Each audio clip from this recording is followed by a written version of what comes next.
How to change Wi-Fi hotspot name on your Vivo Y02t mobile phone. And okay guys, you'll have to do is go to setting on your mobile phone. In settings, go to network and internet. In network and internet, go to hotspot and tethering. In hotspot tethering, go to Wi-Fi hotspot. And Wi-Fi hotspot, okay, you can see the switch button on the right side. Okay, to share the Wi-Fi hotspot, you'll have to do is switch on the switch button on the right side. And now you can see the hotspot name.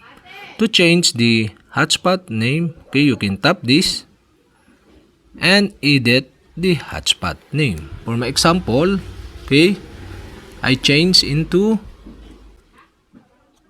Vivo only. And okay guys, after that, after you change the hotspot name, you'll have to do is tap OK button to save.